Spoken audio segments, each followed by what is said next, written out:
Hey, everybody. We back again. All right. I'm Spencer. I was supposed to say we back and we live. I'm sorry. Yeah, and you can't even say anything now. I have to censor myself, so I'm going to censor everything. I'm just going to shut up. I'm just going to be not like talk. Colin. Gee, great. Love it. Okay. All right. I'm Spencer. Of course, we have our licensed clinical therapist, Nazir. And today, stop pointing at yourself. And today we have a special guest. It is Vic. She is our licensed clinical therapist as well. Hello, Vic. Hey. Welcome. We Thanks for having me love women on the podcast because they never come around us in real life. Yeah, well, speak for yourself, homie. And this is the Different Spectrums podcast. We talk about movies, shows, mental health, and all the aspects around them. We also have some laughs, so don't take us too seriously. And don't forget to run up those likes. We'd really appreciate it. Tongue's not working today.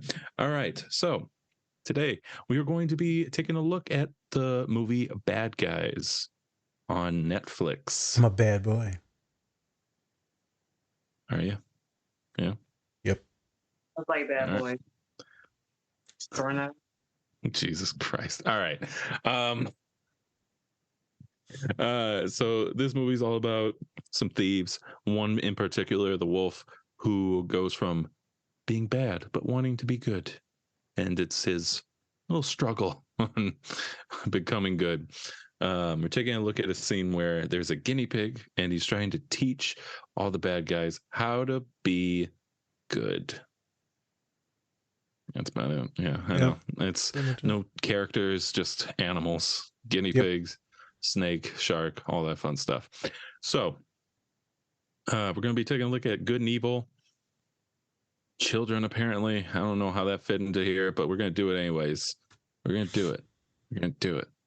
Nazir, anything? And actually, before we get into that, check out our merch at our website. I'm wearing it right now. There's a shirt with a thing. Yeah. And a cloud. Hoodie, but good job. Yeah, nice. A cloud. Good night. Yep. Doctor can't even figure out a t-shirt and a hoodie. It's fine.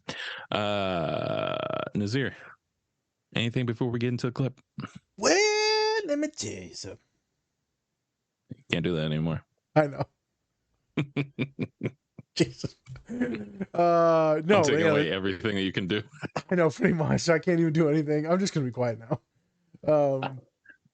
It's really excited to do this. I thought it was an extremely funny video. Someone brought up it kind of reminds them of Zootopia, just kind of a different version. So there's tons of different things that we can look at: good, bad, evil. We can look at racism, gender differences. We can look at poor folks. I'm excited to talk about it. Like Spencer said, go check out the merch and remember to please hit subscribe. Down in the corner of your loins. You just can't resist. It's just you. I'm sorry. Yep. Let's get into the scene. He's like, hey guys, we gotta clean it up in here. All right. Loins. First 5 minutes. Idiot. Whoop whoop. Jesus. No whoop whoops? Fired. No whoop whoop? Just get to the clip, motherfucker. Oh my God. Damn. Fuck you guys. Damn. Oh, I'm gonna sit here and wait for my whoop whoop. No, you're not getting it. Piece of shit.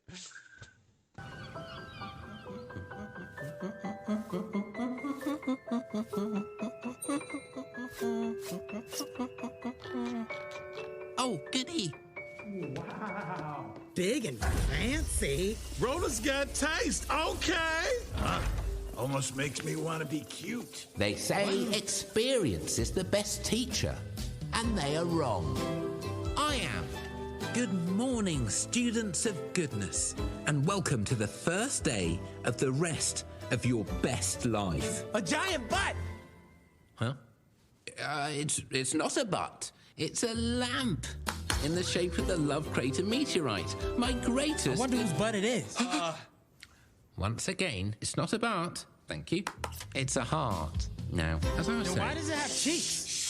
What? I've never seen a heart with cheeks. It's not a butt. It's not a butt. Does he know what a butt is? As I was saying, on the outside, the five of you are villains, predators, remorseless sociopaths. Oh, stop. You're making me blush. But inside there's a flower, the flower of goodness. And when it blooms and you feel that tingle of positivity radiating through your body, you're going to want to feel it all the time. So we're going for a tingle? Not any tingle, the tingle of goodness, which you'll feel in my state-of-the-art sharing laboratory. Okay, Mr. Snake, I'm going to give you a push pop. Great. Push pop just for me. No, to share. Why? Well, on a fundamental level, it's about putting someone else's needs ahead of your own. Oh, no. No way. Snake. All right. This is gonna taste extra sweet, because I know how bad you want it. Pop me, please. Nope. Sucker. That's it. I'll teach you to share. I like sharing. It's yummy. Totally worth it. Well, that's terrifying. Let's try something simpler. A good person always pays attention to the needs of others. Now, here's a kindly, frail grandma. Mr. Piranha, help Grandma across the street. Sure. I'll do this all the time. Here you go, ma'am. Oh, he is totally gonna blow it. What was that? What do you say? You think I can't do this?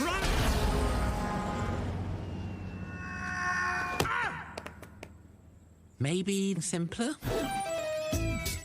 Hey, look, it's a cat stuck in a tree. It doesn't get much simpler than that. Now, what in this scenario would give you that good tingle? Eating it? This is why I always carry 2 pieces of bread with me. No, I want you to Smack it. Skin it. Stab it. Saute. Sing to it? save it.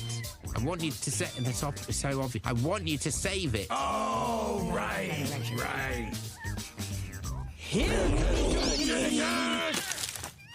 Whoa, that cat is obviously defective. What is wrong with you? You're gonna give it a heart attack. I'll handle this. What's up, Papa?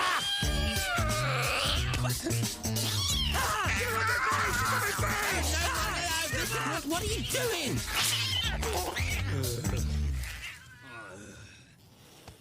Okay, what, may I ask, are you good at? Stealing stuff? Oh, yeah, we're great at that. Robbery, Larceny. Wire fraud? extortion, Tax evasion. heist. Mail Wait. fraud. Heists, you say? Well, that's kind of our specialty. I might just have an idea. All right, and we are back. Yep. We also, before we get into the clip, once again, subscribe down below. We really appreciate it. Do it. So just watch the scene from The Bad Guys. So characters in this movie are spider, piranha, wolf, snake, shark, and guinea pig. And then there's a fox in there. Yeah, all about them about these thieves, and the wolf finally wants to try and change himself because he had a moment where he helped an old lady out and he felt good. So he's like, I kind of want to keep doing that. Maybe I'll turn good and this guinea pig will help us. So he actually lied to the rest of his group and said that, yeah, we're just trying to get out of, going to jail, and we can just act like we're being good instead. That creates a lot of tension throughout the movie with Wolf and Snake, because Wolf actually is trying to be good, and Snake is kind of like, why are you changing up on me all of a sudden? Why would you do that? And so, but then also we find out that the guinea pig is actually the bad guy. Surprise, surprise. It's the well-dressed, rich guinea pig. Oh, I knew it. As soon as I saw him, I was like, oh, I've seen this story before. Yep. Never took a white man. Yep, just go out and say that. Yep. Jesus Christ.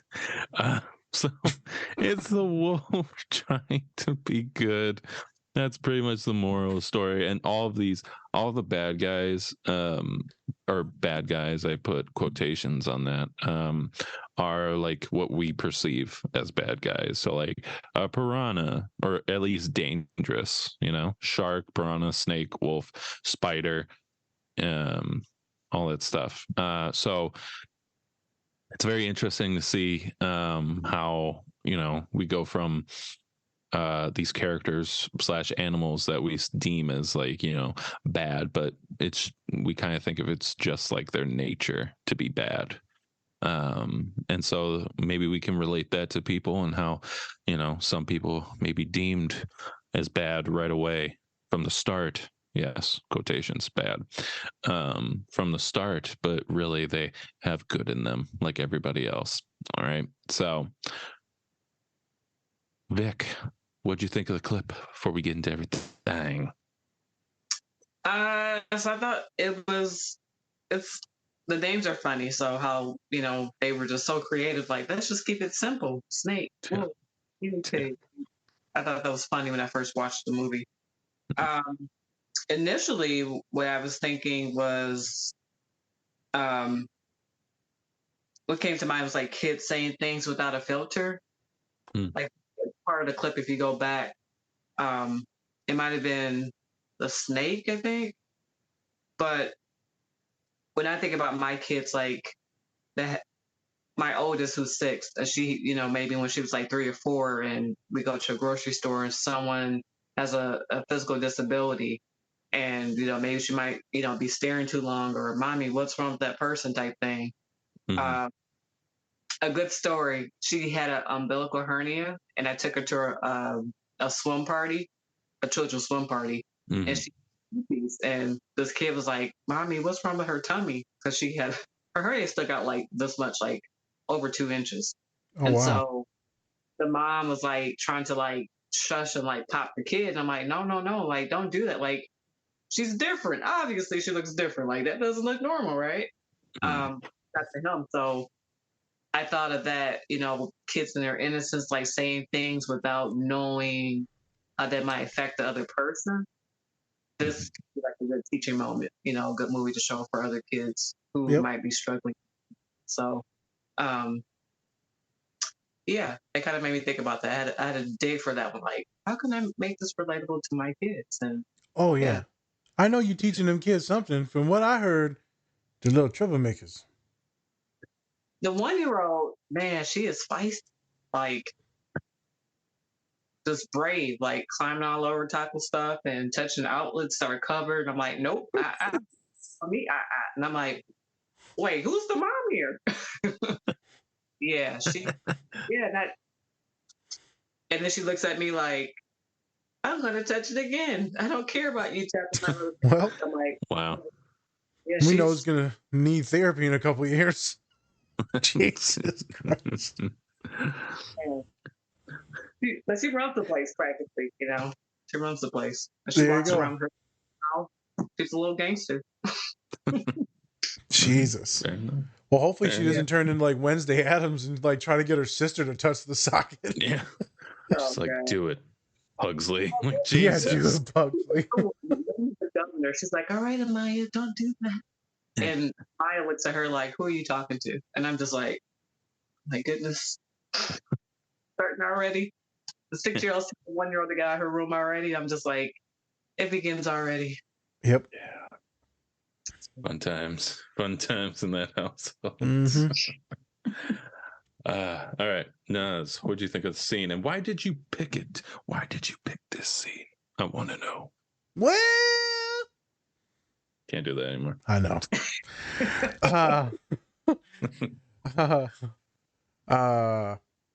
But one, the show is just hilarious. There's so many good parts to it. I feel like there's a lot of good education on, what it is to feel like you're a piece of shit. And since people keep telling you you're a piece of shit, then you're like, oh, maybe they're right. Because if all these people keep telling me I'm dumb or ugly or fat or a thug, or mean or evil or stupid, can't learn, can't get right. So if people keep telling you that, then it must be true. Must be true. And so I thought it's kind of cool to immediately see Wolf wag his tail with the old lady, then again look back at it. And then he looks back at it, right, and he sees he's looking for his tail to see if it wags. And I'm just like, look at him. Who's a good boy? That's why I chose it.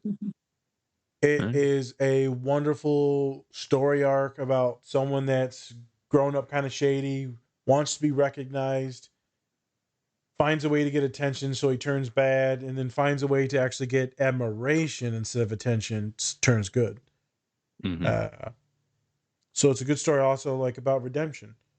Me and you, we did a story on Bad Batch, probably when this comes out a couple weeks ago, on Crosshair and the redemption arc of him, right, fighting for his brothers, his fellow clones. Another good story about redemption.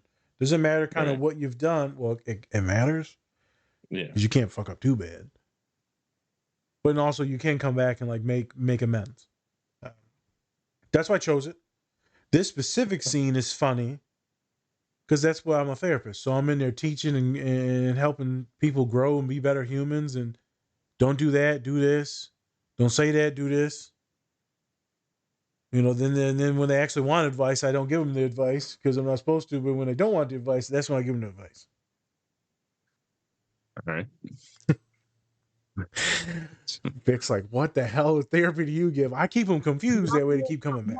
It all makes sense. Like, as you're talking, I'm like multitasking my brain, and it made me think of when I worked at the jail. Like, I met murderers and rapists and drug dealers, all the above.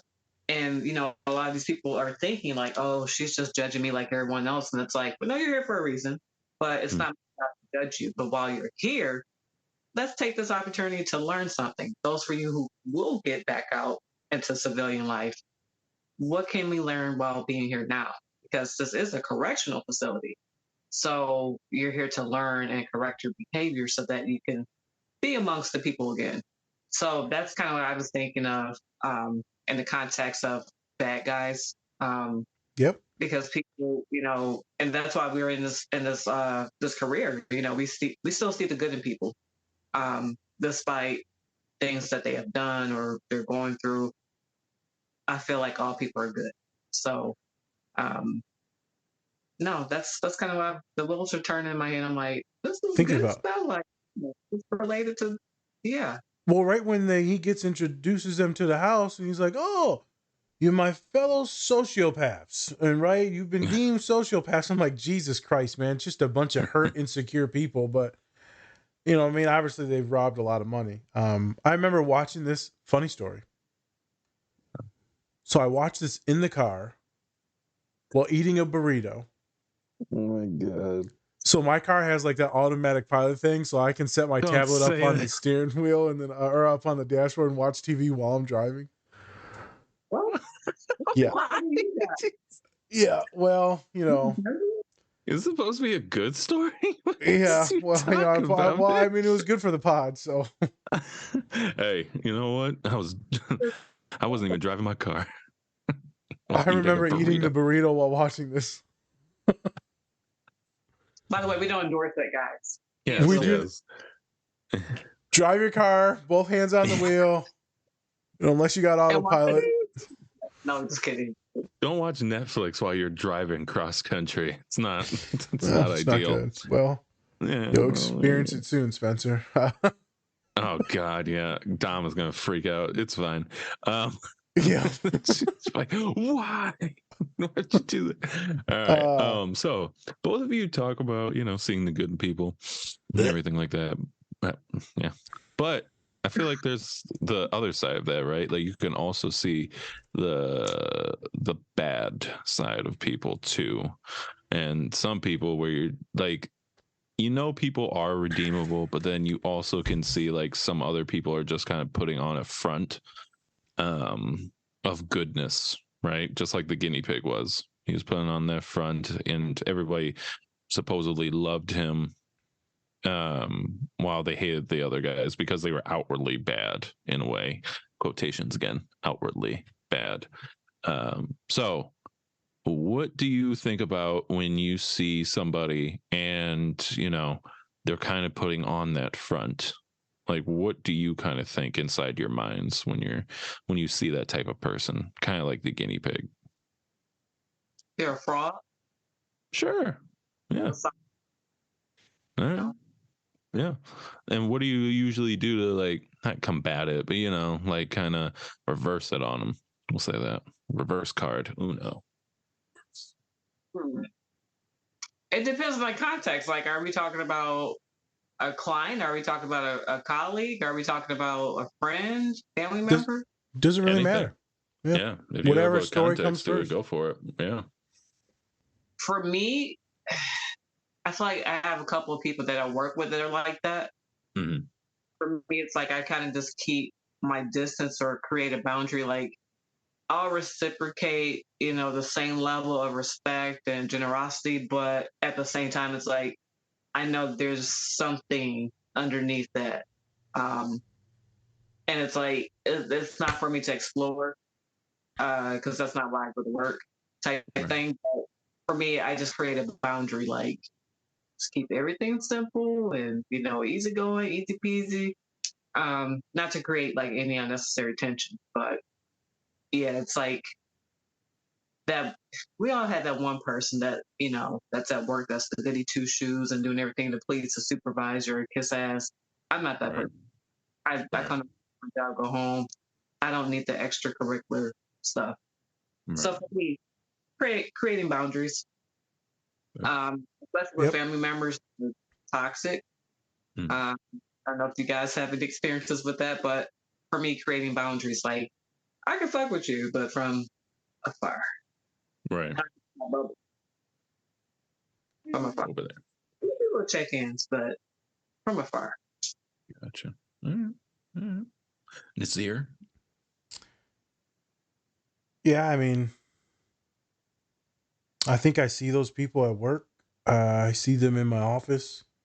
In my office, I'm working with them, trying to teach them cognitive empathy, how to be better humans and why they should be better humans. I'm trying to teach a lot of my students how to be better communicators, better lovers in their partners, with their partners. I mean, they might be in them too. I'm sorry. You just stop setting rules and then automatically breaking them. Like, damn, I feel dude. like I want that's to all now. you, bro. I want to more now because the rules.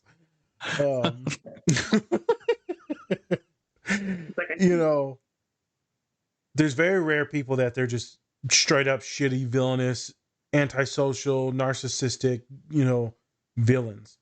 We've talked about on almost all of our pods with any villain. We're like, they usually start pretty good, messed up stuff happens, villain story arc. Right. The guinea pig probably was a decent dude. Then the meteor happened. Then he got super greedy and thought, this is how I could take advantage. Then becomes like this little sociopath that wants to take over the world with a million guinea pigs. Yeah. Kind of weird. You rarely run into it till it's too late. Rarely will you see people actually acting like that and then know that they're demonic behind them. But you do see it here and there. People will expose their hand or they'll stab you in the back at work or family members. The little backstabby shit goes on. So like Vic said, set boundaries, kind of know what's going on. Know that if they betray your trust or say something that you said in confidence to someone else. So I'm trying to teach my neurodivergent folks listening to the pod. If they don't respect your boundaries, if they're using you physically, mentally, sexually, emotionally, repeatedly, and then you're not getting any beneficence out of anything. I'm not saying that relationships are supposed to be like beneficence all the time, but it needs to be reciprocal. Give and take, give and take. So if you feel like your boundaries are getting pushed or you're getting taken advantage of, let's say if you see them hurting or saying something nasty to someone in the store or talking a lot of nasty stuff to you about some other people, like just being really negative, really nasty, gossiping a lot, you should know that maybe this person is kind of sus. And maybe they're saying shit like this about you when they're hanging out with their friends or family members, coworkers.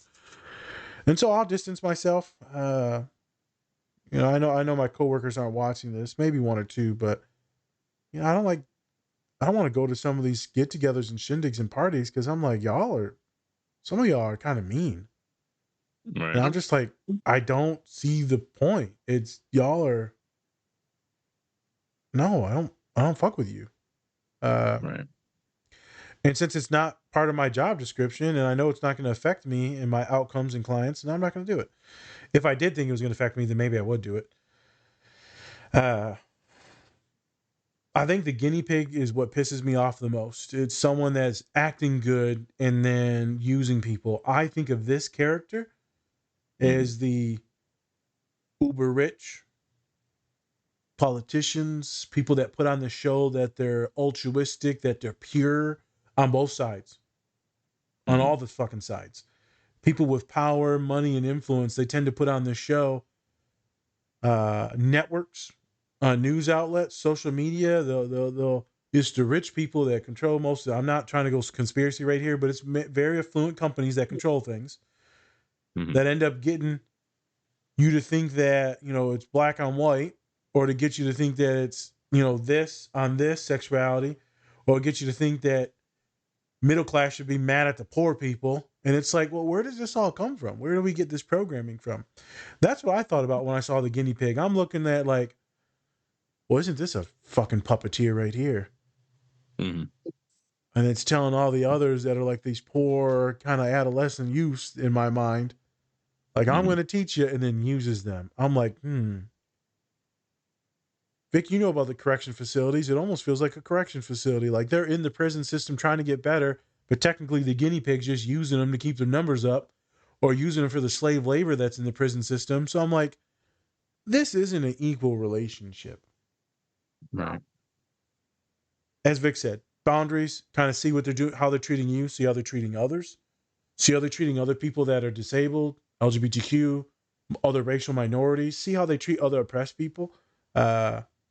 See if you take some of your neurotypical friends around some of your neurodivergent friends, see how they act.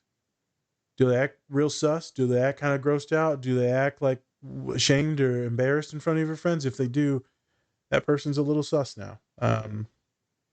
Oh, I'm glad you said that. Go ahead. Spouse, his female friend had a female friend who adopted her niece.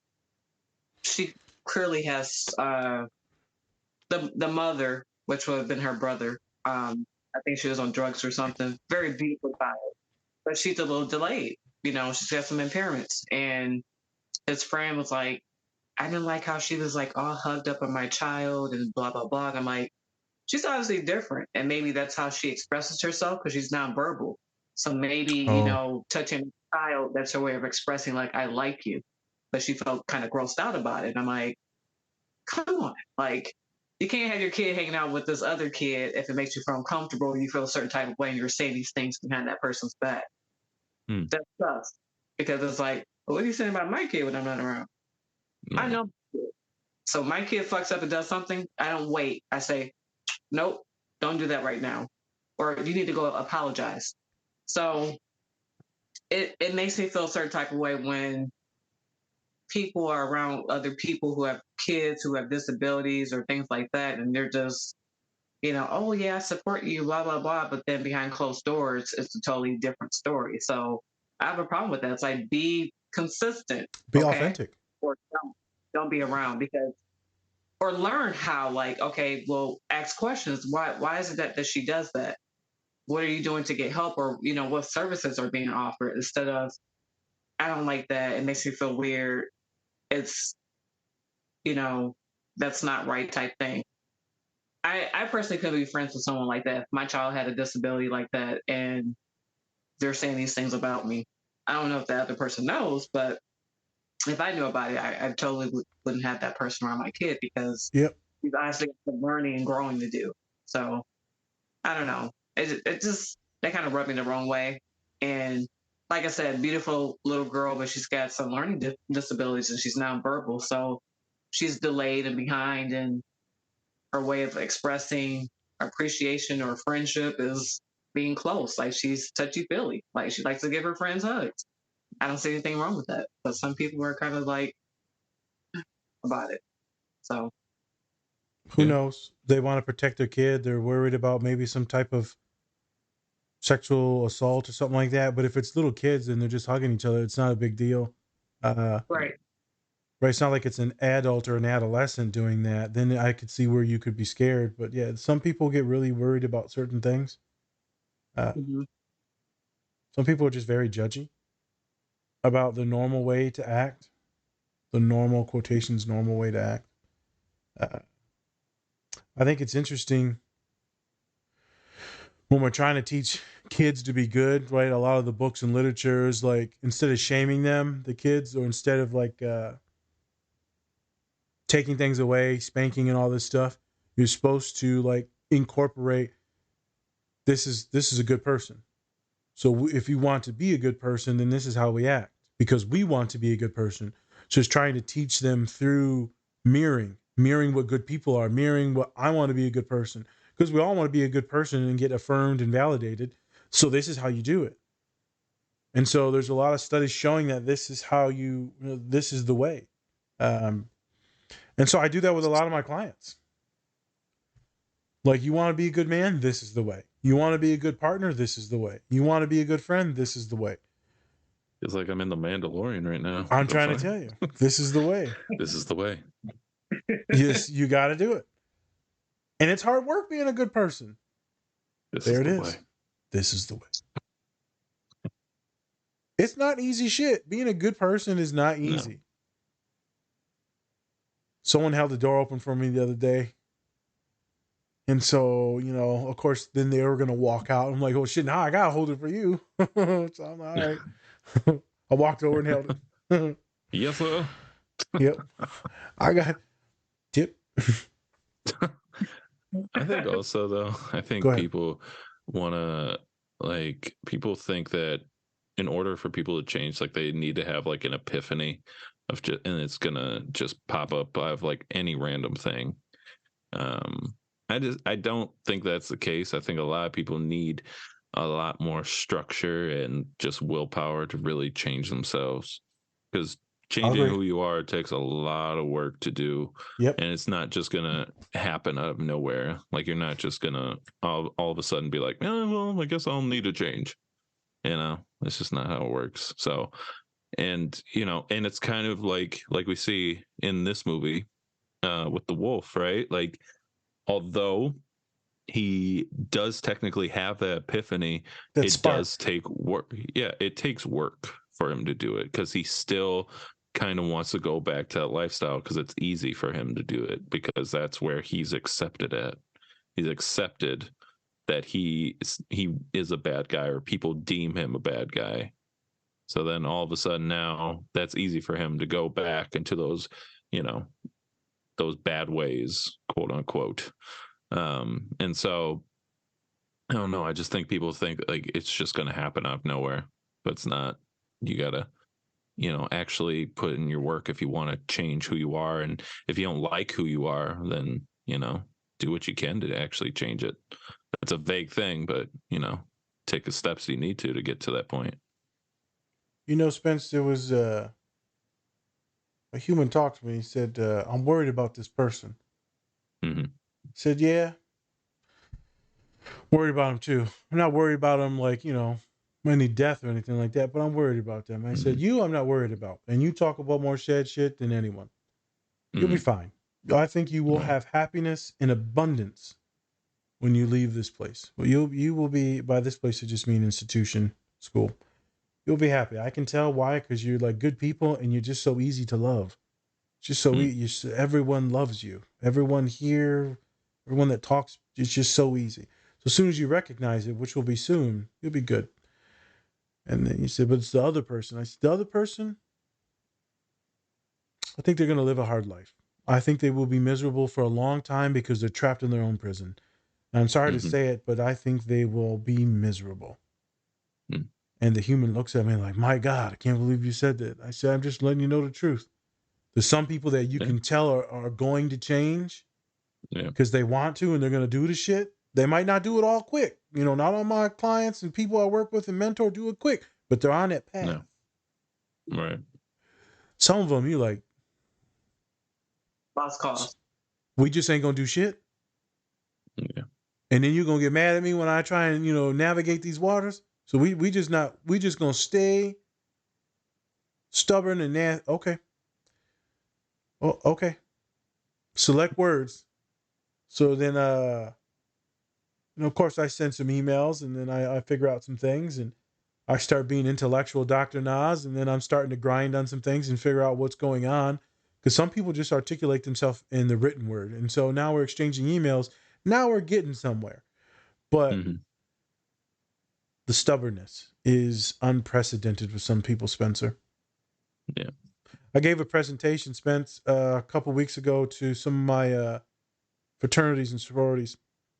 And we talked about me being angry and being more like violent and volatile. So I talked about it. It wasn't when I got kicked out of school and arrested that I was like, oh, I need to change. I'm like, I'm fine. Right. It was when I told people I was playing basketball, and one of my boys, he's showboating because I was locking him up. So then I started showboating. So then he really started showboating. And then, I pushed his ass into the pole and he hit his head. I was like, okay, I'm ready to fight now. I'm like, what's up now, Mo? Shit, you can come get it now if you want it. Because I'm ready to fight. Because at that point in time, I'm kind of depressed always, kind of angry. And sadly, I enjoy taking an ass whooping. It's a weird thing about me, but I don't mind an ass whooping. I'm not afraid of it. And so I'm ready to fight. I turn my back knowing he's coming at me. Knowing I'm walking off the court now because I know I fucked up. I know I messed up. I'm walking off the court. I'm done.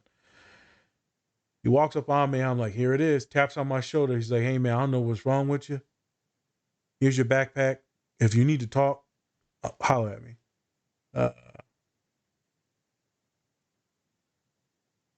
In my mind, I'm just like, fuck you, you piece of shit.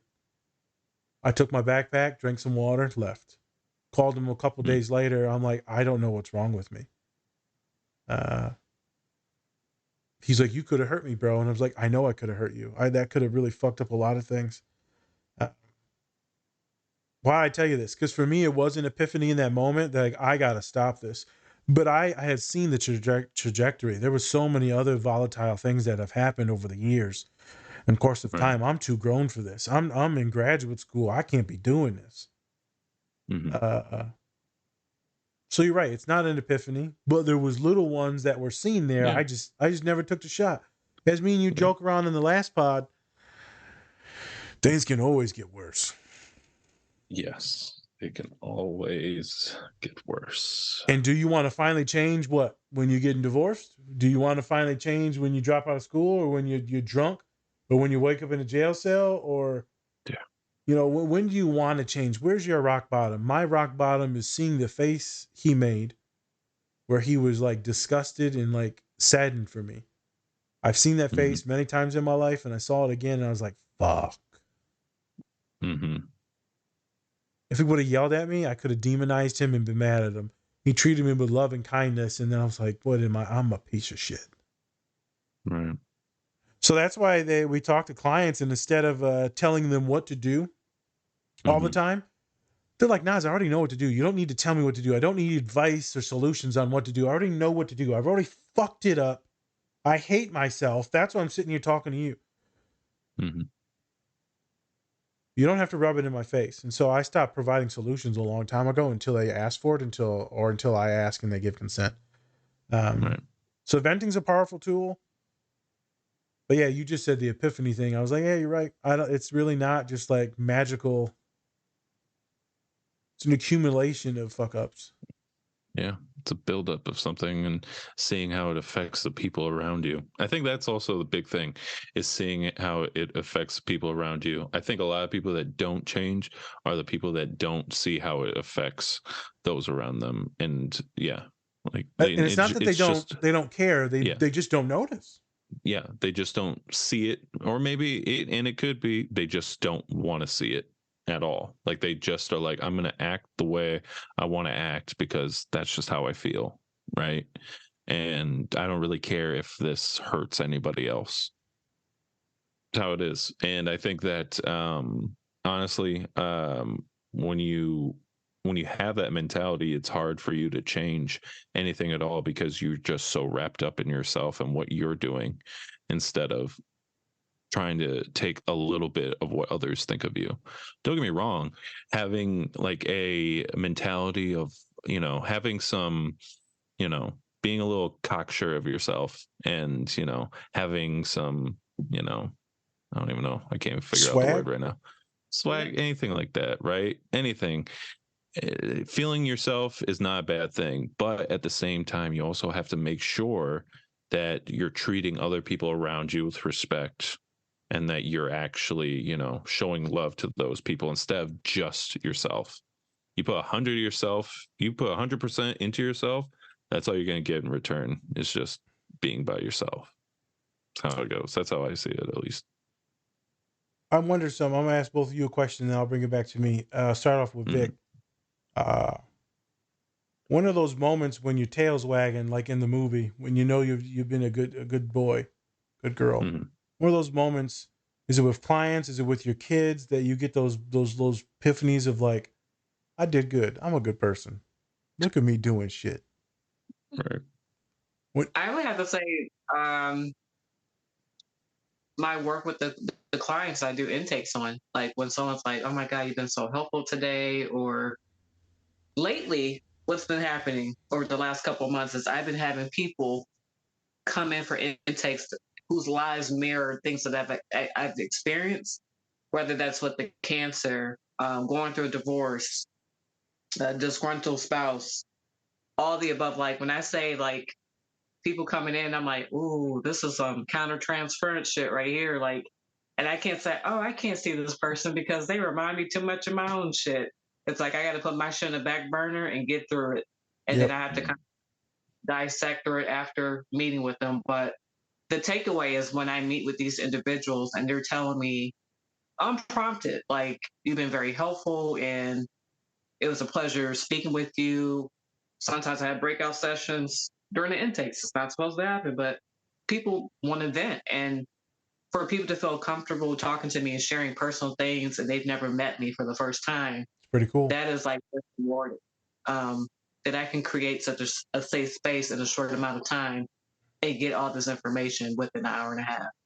So for me, it's like, at the end of the day, it's like, okay, I did good. I did some good today. Like, I did my job, but I also did some good behind it. Not just I'm here to collect a paycheck, but I actually helped someone today.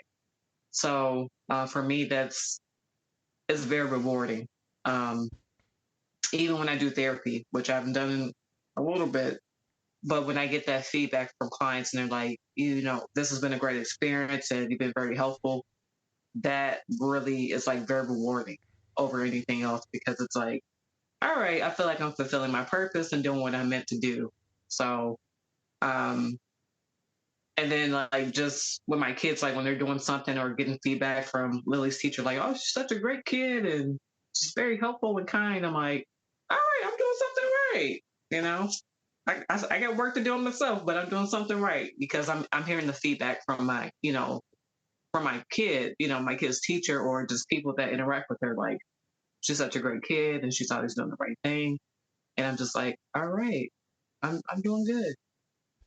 I'm doing good. You're doing good. What about you, Spence? When you get that tail waggy feeling?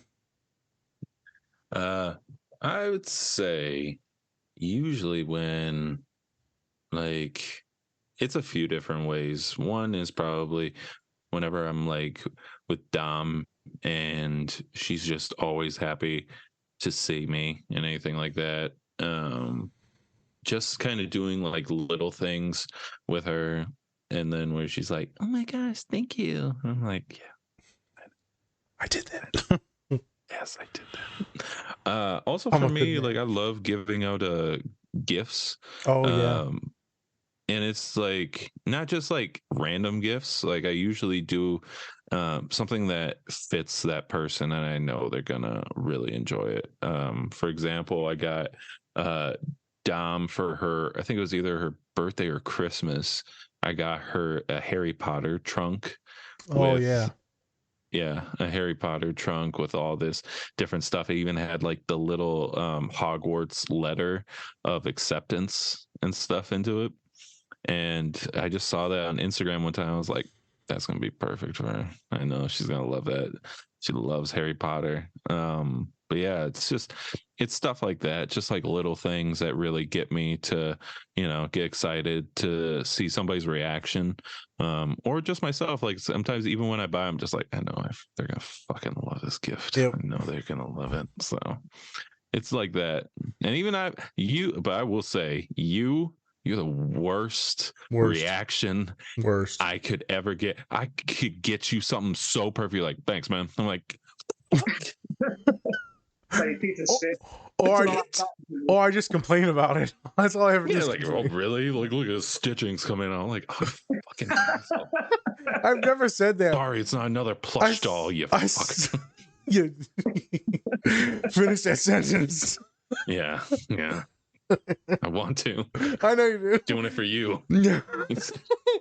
I'm sorry. He bought me a Big Hero 6 backpack, and I look like a big ass baked potato with a piece of sour cream on my back. It is so perfect. You love Baymax. It is. And it even has like the little "How are you feeling today?" face ratings on it. No, it's good. Perfect for you. If I and yet he's just like, whatever. Well, I'm slowly losing weight, and so I feel like I can wear it now. Maybe before it fit on me like a freaking dog collar. I feel like he was gonna put a leash on me and walk me around Disney. Jesus Christ. Jesus. Yeah, he's my man. I just all right. Oh my God. All right. No, I get you. I've seen you give gifts. Oh yeah, no, you definitely enjoyed that. It's a thing. Yeah. Oh, and especially like with Salim or anything, he's always just like, thanks, man. Like, geeked up. Yep. Yeah, he gets geeked up too. Or like, I was gonna say when we wanted to play that card game, or I wanted to play that card game with him, right? And Dom was just like exhausted, and I was like, bro, let's play the card. And then she stayed up for like another hour and a half to play the game with us. Yeah, because she gets tired like she got wonky. Quick. Yeah, she was. Yep. And so, but yeah, that was awesome. And then he was just think about it, and like with bowling too. Like we went bowling. That was really fun, right? We all went bowling together. And the thing is like Salim he doesn't do it like on purpose, but he kind of talks shit, but like in a way where it's like a nice talking shit. He's just like, wow, that was good. I'm like being sarcastic. Oh no, he'll come at you too. Yeah, he'll come at you. He's like, oh, you kind of missed that one there. I was like, all right, dog. All right, man. I see you. I'm gonna take away that Pizza Planet shirt. I got you, piece of shit. It's a thing. I think that gets my tail wagging the most is when I'm talking shit to students in these presentations. I mean, I'm up there. I'm talking. I mean, I did it last week on a Wednesday, Vic. I did a presentation on a Wednesday. My boss came in my office twice on Thursday. I thought I was fired both times. I'm like, oh damn, they got me. Them mother. Yeah, finally got me. They finally got me, didn't they? I'm in there having so much fun, and I tell the boys at the end, I said, I don't really know if there's like a meaning and point to life. And I said, Robin Williams, had this thing about making people laugh. And at the end, right, he's very sad, committed suicide. And I said, I don't really see me moving forward in life if I can't make people smile, period. I life's got all this cool stuff and family, blah, blah, blah, trips. But like the ability to make someone laugh and like just crack up and like almost throw up. There's nothing better than that. There's nothing better than seeing someone in the crowd you're talking to laugh and smile, enjoy. And then you get all these emails about people wanting to sign up for therapy, men that have never attempted therapy. And now I've gotten out of 30 men I talked to in the fraternity the other day, like 4 or 5 have signed up. They wouldn't have. They wouldn't have. And so that is I get chills. I got to see that. Like I feel that. Energizing. You have no idea what it is to me to work my magic. And then I remember one point the boy was like, well, how do you get men to talk about things like this? So I said some jokes and I said, this boy over here, I don't fuck with this boy over here. And they're like, this the one, he made me come to this event. It's Tony boy? Yeah, I don't like Tony. I was asleep before this and I just got done eating my food. And now I'm sitting here talking to y'all. It's at 8 o'clock at night. Fuck y'all. And then they're like, damn, so Tony depressed? Fuck him. But if your boy Bobby depressed, talk to Bobby. Crack a beer over and talk. You can talk to Bobby, let Bobby cry. Tony? Don't even look at Tony. Just put him in the corner. Tony, look at the corner. You know what? You should be depressed, you ugly mother. And so they laughed. And so they said, nah, all that's good and fun and this and that. And I said, you know what? How I break the stigma is I tell you about, when I was in pain. And so I told Spencer in a couple podcasts, I talk about mom and some family members that passed away, and then I shed a tear, and they see like humanity. I let people see my humanity in the stories, and in there's like some wonderful magic that happens that people are like paying attention. I did another outreach recently. It did not go well. First time I've ever had an outreach that did not go well, not because of me. They were just very immature. They weren't paying attention and just talking and gabbing. And so I could never connect all the material because they were just talking like little kids. Wow. I was like, what is going on right now? It was one of the most horrific things I've seen. It was embarrassed for them and the other people that wanted to learn. So I didn't leave that with that euphoric, good person. I did something. People were happy. I didn't leave with it that day. Sad. I was actually very angry that day. They wasted the time in there that someone probably needed to heal, to be less suicidal, less depressed, to help the children. What Vic said, today someone said in therapy, last time we met, I was good. I'm like, damn, you just, whatever we talked about, I was left just feeling good. I'm like, damn, I cured your ass. Been baptized by Jesus. Oh my God. You just can't stop, can you? Okay, all right. So we've been alluding to this the whole podcast. You have told us, like, we need to chill a little bit. I got some jobs coming, you know what I'm saying? Chill. All right. This whole podcast, you have been going off. Like, you just brought up to baptize somebody for Jesus. Bro. They baptized in the spirit of the goodness of therapy. Yes, this is a Christian spectrum podcast. We're on the spectrum and Christian. Bring your ass in it. Oh, it's like his convenience. Korean and Christian. And cool. Cool Korean Christian boy. Autistic Christian. That's it. I'm not condoning. Wait a minute. Condoning Christian? No, I don't even know what to say. I'm done. Stab. We don't condone stabbing on these podcasts. Every podcast we got to talk about, we don't like stabbing people, even though. Yeah, exactly. It was just fun, man. It was awesome. I'm like, damn, I really helped you out with that, because sometimes I'm like thinking that your OCD is like never going to be cured and you'll die alone. All right, onward. So, we got all right. Now I gotta ask, what character?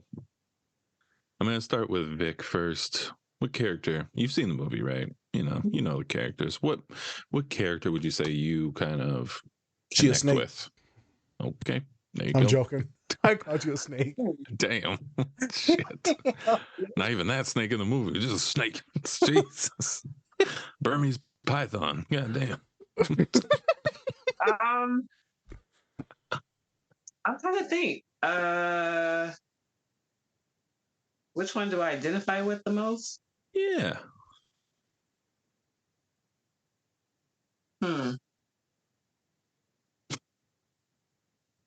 want to say the shark. Damn, the shark. I was gonna say the shark technically because it's the guy, Craig Robinson. Yeah, Craig Robinson. Yeah. You like the shark, huh? Shark. Nice. Shark. Fair enough. Any background reason why you're the shark? Because he's fuddy-duddy? It's cool. It's cool. So I can identify with the sense of humor. Okay. And we're all human, so we all have our bad moments and things like that. But like how they did the exercise and the snake is supposed to give him the push pop and the shark's like, I'm waiting. Like kind of antagonize him a little bit. I feel like I do that from time to time. It's like, I can be good, but also I can be bad. And the antagonizing piece, I do that. Kind of, poke and prod a little bit. Yep. Like the shark. I love to do it with my clients. Like, you're a piece of shit, right? And they just look at you with fear. Never tell me not to act a certain way on the podcast again, because you're just gonna fucking do it. You know your mama don't love you, right? Oh my god. Spencer, this is all good stuff. This I can't get canceled for this stuff. Oh, shut the fuck up. Yes, you can. Hey, we do have a snowflake generation. Well, is it because I'm white? The fuck? No. That's fucked up. Degeneration. God damn. Don't talk to me. I'm mixed, all right? It's different.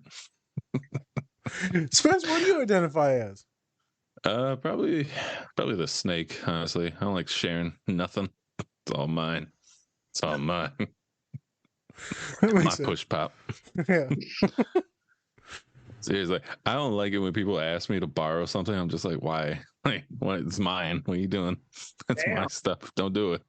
No, I don't like people borrow. I'll buy you something. I will not let you borrow my shit. That's just how it goes. I see that. Like people want to borrow like some of my video games and stuff, and I'm just like, especially in like when I was in middle school and high school, like who's like, yeah, we could swap like these games, it'd be fine. I played the game, it was shit, and I was just like, I want my game back, bro. Like, Jesus, he's been traumatized ever since. This is bullshit. He lost all trust for men at that point. That's when he knew men were sus. Yeah, it was men. No, that yeah. Yeah, women don't steal anything. You're right. You're right. Just your heart. Just your manhood. Yeah. Oh, there go my dick and balls. There they go. Oh man, we had a good pod going. Oh well, it's time. It's fine. But yeah, so, and also like if I have like strangers in my house, like random people and something, I don't want them going near any of my stuff at all. I'm just like, I don't know you. I don't know what you're trying to do here. Yeah, he's very protective, but he's also, as you see in the show, he just wants to love his best friend. So if his best friend would have told him, hey man, we going good, then Snake probably would have been cool with it. I love the story arc of Snake at the end on how he turns around and then ends up setting up the guinea pig. It's quite wonderful. We got a bunch of reels that have already pre-chopped up for this. So we got a bunch of good reels with everyone in here. Nice. For me, I had said the guinea pig. Mm-hmm. And then you disagreed with that. You disagreed and you said the wolf. And I was like, fuck. That's right. Way to go. Way to see yourself as a guy who looks like he's good, but really bad. I'm just like, you're such a fucking asshole. Yep. Well, I was thinking that he was the therapist trying to teach them. So in the moment, I was like him, but also like kind of shitty. In that scene, yes, but he was also doing it for his own benefit. Correct. Instead, you are more like the wolf because he's trying to teach his friends to be good. A better way. For the right reasons instead. Well, you might be a little wrong. Here we go. Because me and the army of neurodivergent people will take over the galactic empire, the empire. No, the galactic world, the multiverse. Stutter through the whole speech. Yeah. We're gonna take over the population. What the? Like, I'm not gonna say it. I was gonna say something. I'm not gonna say the only picture I saw in the new episode of The Mandalorian, there was that green seaweed looking dude. Yeah, the pirate captain. Yeah. He looked like a big pile of seaweed. Yeah. He was so creepy though. Like he creeped me the hell out. Yeah. Well, I feel like that'd be me. I'm taking over everything, and then he just goes down with the ship. Randomly, the ship has a steering wheel, like a pirate. Hey, it's a pirate ship, bro. It's a pirate ship. That's how it goes. Yeah, I saw a bunch of people like, why is there a pirate steering wheel on a spaceship? Hey, He went all out. He was like, were there even pirates in this fucking universe? Is there a rudder that we're turning? Like, why are we turning why do we have an anchor? We're in the air. We're literally in the air. All right, we just nerded out about Star Wars. Yeah. Sorry. It's fine. It's fine. But yeah, you're right. Good dude that was bad at times, and was like super, super good, and loves to be affirmed and validated. Loves to have people kind of pat me on the back and maybe itch the back of my neck and play with my shoulder hair. God, hey, any of you ladies out there, he's got shoulder hair, not back hair, shoulder hair. It's all smooth down the back. Just gets stuck right in it. But you're right. I agree with that assessment. Dandruff. How does someone's shoulder hair have dandruff? Makes no sense. Well, man, I'm dried out, man. It's from the one shower a year I take. Oh. Vic just went, oh. Ooh. His back hair smells like cottage cheese melted in the sun. Oh, Jesus. Ugh. Is your back spoiled? What the hell? Did someone just melt cheese on you? Is your back a grill? What is it? Just cook up some burgers. Just walking to Five Guys? Okay. Extra onions, please. Yeah. Can I get some curlies in mine?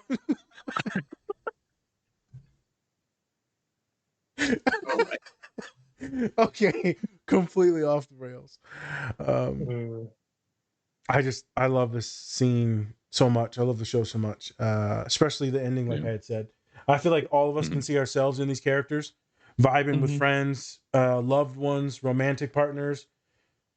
A lot of good things that you can take for this. So a lot of my neurodivergent folks, what's the diagnosis? Well, he ain't got one. All right. I was going to say Wolf probably has unspecified trauma disorder based on some of the social norms he's facing. Obviously, current racism, the racism and some of that stuff that has morphed his personality into believing that he is something. And then you can also tie in his gender and his masculinity into not being vulnerable, not expressing himself. Prolonged, probably institutionalized, isolated, alone, depressed, suicidal. There is no point probably moving forward to his life. He's already feeling empty. Because all the shit that he's doing, he feels empty. He has his homies. There's something sus, something wrong. Unspecified trauma-related disorder based on the things that I said. Treatment plan for him and the homies is show them the way. They need to build good friends, networks, therapy to process some things. They need a chance. They need the resources, like Vic was saying. Like, okay, what are we doing to get these people the resources? You can't expect, like, some of these folks, oh, good luck with your shit, even though you got a learning disability and you ain't got no food and you can't afford rent. But, good luck, But everything's equal in America because you got public school. You ain't got no books in your school. You're getting, your lunch got roaches on it. So that's kind of where I went with that. Treatment plan is resources, socializing, building up some of these skills, seeing that you're a good person, meeting good people. Like one of my boys said, well, how do you get men to talk about emotions and mental health? I said, if you can't get no one to talk about it, then you need to be it. You need to be the person. If you can't find no good people, you need to be it. So I think that's where we start. First thing is first, you need to find a mentor and a therapist, or just someone to chat with. Right. Obviously, one of the big things that made him change the wolf was the fox. So it's like a love thing. What is love? We like that word. I like the that's right. Platonic love. Ugh. You're like, this ain't a thing. It's kind of a thing, but not a thing. Yeah. Keep it there. I love the person you are. I'm not in love with you. I can't wait till you say that to somebody and then get immediately smacked. And you're like, damn it, that's my love language. Shit. Getting slapped. Oh. Like it rough. Girl, I take a beating now. Hey, you know I like it, so don't do that. Yeah, don't tell me what a good time now.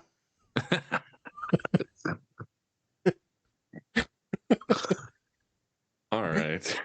I think we can call it. Vic, we can call it. Vic, you got anything to add? Any toppings, any dressing, any great poupon? Any sprinkles? You know, like when you get to go to the ice cream store and then you get to put all the shit on it and then you end up putting too much shit on it. You got any extra stuff? Yeah. Ice cream store. We got it, you fucking idiot. We got it. The toppings. Yes, we got it. Jeez. You know how you put the things on the ice cream? I was poor, man. We didn't get to go to the store. I think for me, and watching this clip, this segment, and we kind of talked about it briefly, like existentialism. It's like the meaning of like, how would you want, like if we were to perish tomorrow, how would you want to be remembered, or did you feel like you fulfilled your role in life? Did you feel like you lifted people on your time on Earth?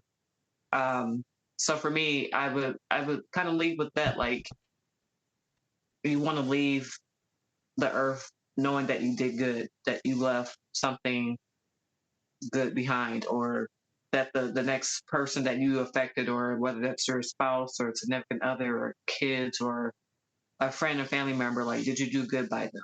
Did you help them out where you helped? Then that's all I have. Like, how do you want to leave? How do you want to live before you leave? Vic, so would you consider things a success right now for you in your life? Based on the things that you've done, accomplishments, or just your mark, would your mark be a happy one? And then would you want to build off that? Like, what would you want to do to build off that if, in fact, you haven't gotten to the things that you wanted to do the most? Good question. I don't think I'm there yet. I think I still have more good to do. Okay. I'm on the right path, the right track, although I've been through some shit myself personally, but I feel like the shit that I've been through and sharing those experiences with other people. And I could honestly say, you know, being personable with people I've come in contact with, whether doing an intake or therapy, just giving them some brief description about me, like, oh, I've been through this situation myself. That's very helpful, because then we're not seen as these people on this high pedestal. It's like, I'm coming down to your level. You know, I've been through something similar. So I do have some sort of understanding. So for me, no, I don't think I'm done yet. I think I'm just beginning. And I hope that I can continue the journey as long as possible. Wonderful. I'm glad actually you brought that up, because you know we were going to maybe gloss over it and I forgot. Human said, "Now it's how you know what path to take. How do you know that I chose the right path? Like these paths, like is there more than one, and which one is the right one? It's like, how do you know I'm living a good life, or I'm living the right life? Like, how do I know if I'm living the right way?" I was like, how the fuck do I know? I'm just being honest. I'm like, and he took it for real. I said it just like that. I said, brother, how the fuck do I know? My path is not yours. The way I operate is not the way that you would. I may see certain ways on how friends or family members are operating their life, and you know, I might like intrusively judge. It's not my life. So there's a scene in Loki where the multiverse starts to crack and split and it starts to diverge and all this crazy shit is happening. I feel like that's my life. It starts here, one sprout, and then a bunch of things happen and it could shatter and go in a million different ways. I do feel like eventually though all of them come back and converge into like just a couple possibilities. So I said, you know, I used to ask my father, man, it would have been nice to have been a doctor and then gone into psychiatry. Like I could have did it. I could go back and do it. It would have been nice that if, you weren't arrested and, we didn't live poor. I could have grew up with you in money and been in a good school, private school. And I could have been these things. And he said, you also could have been a piece of shit. He said, let's be honest, you would have been rolling around with me, making money and hustling. He said, you probably wouldn't have been the man that you are today if you would have been rolling with me. You just wouldn't. And I'd probably be using my skills of talking, Spence, to in sales and business, and I would just be hustling money. I don't feel like I would be a good person. I feel like I'd be more narcissistic, self-centered. Well, and that's like the great thing about Pops too, is that he has a lot of good self-reflection. Yep. On everything, and he also sees like, yeah, man, like maybe we wouldn't have done great things. Like maybe monetarily you would have been well off and everything like that, but as a person, when maybe it comes, not. Yeah, as a person on an emotional level, could have been just easily a piece of shit. And that's kind of like always towing that line of like, you could always just be a piece of shit for like an action that you do, and it always how you react to what you do, like if it's good or bad, and then how you react to that, I think really goes a long way. You just never know. It can diverge. I said, what if I stayed playing football because I was a legit good football player, and maybe I could have played all 4 years, and then there's some boys that play center and guard that are my size, and some of my friends were playing some professional ball, and I probably would have been brain dead in a couple of years too after that. So I guess you just really don't know. The path is what I'm on. I didn't think about going to a new job in Texas, but there's a chance it may happen because before I was all in on Detroit. And now who just knows? And I just stopped trying to guess now, and just it is what it is. But my mind's always trying to find the divergence in conversations specifically. So a lot of autistic people will visualize and mental reps everything that they're going to have a conversation with. So they'll be like, oh, okay, I'm going to talk to Spence today. I know what you're probably going to say. I know what I'm going to say. I know what you're going to say after what I say. And then it just keeps going and going and going. So after I had this interview on Friday, I dissociated probably most of the weekend. Like I was completely gone in Looney Tunes. My father would just look at me in my room and I'd just be like, that's my boy. That's my boy. That's my boy right there. Yeah, that's my man. That's my man's right there. Look at you, dumb face. That's my son. That he did it. He taking care of me. Like, oh, I was so out on left field, man. I'm coming up with fake conversations that are imaginary people. I have that too, actually. I do that too sometimes. Yeah, imaginary conversations that'll probably never happen, but if they do, motherfucker, ready. I'm ready. I'm ready to talk to Bobby. Bobby. I feel like we've been talking for years. Like I just met you. That's all right. I was just talking to you last night, Bobby. They're like, what the? This is the first time we have ever spoken. It's just it's a meme of the guy from You just watching him. Hey, what up, Bobby? Bobby. But yeah, I go on these things sometimes, man, and these different paths you just don't know. Sure. I told the boy, you'll go on some new paths. I want you to write some stuff down, see the ones that you could have went on. So my college students are like, should I have studied harder? I was supposed to find my wife or my husband in college. And I said, well, let me tell you something. I got a lot of friends that are getting divorced right now. I got some that are on their 5th or 7th relationship, serial monogamy. I got some that are living back with their parents. I said, they can shit on me, but also, I'm living pretty good right now. So, and I still got all my money, but then some of them then lost everything now. So I feel like I'm doing pretty good. So who's to say my path ain't that bad versus their path? He's like, well, there you go. And then he's, well, we need you to fix my brother's path because he's real depressed. I said, God damn it, you ain't paying me for that.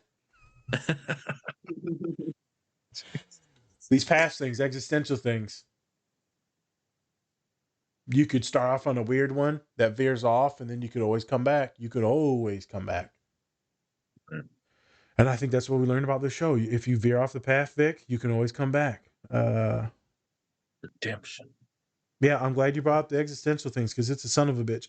The existential issues, that's what will cause a lot of depression. Worth, value, why am I here? What's going on? What will I leave on the world? That's what the person said. I said, I didn't. You would never even know that I went to this university. I said, that's majority of people. Not everyone's having this massive impact on the university level. Universities are a money grab. They're just a degree mill. They're just pumping you in and out. It's get away from that thought. I always wonder though, it's like we always want to see how far we get in life and how we're remembered by everybody, but it's just like at some point everyone's going to forget like some part of everything. Like for example, you know, if I watch like Back to the Future, there are kids today that are like, what the fuck is that? It's like, for me, it's like one of the greatest movies of all time, right? Back to the Future. But to other people, they're like, yeah, I've never seen it. Why would I do that? Like, I don't get it. Right. And people have already forgotten that movie. So, of course, people are going to forget.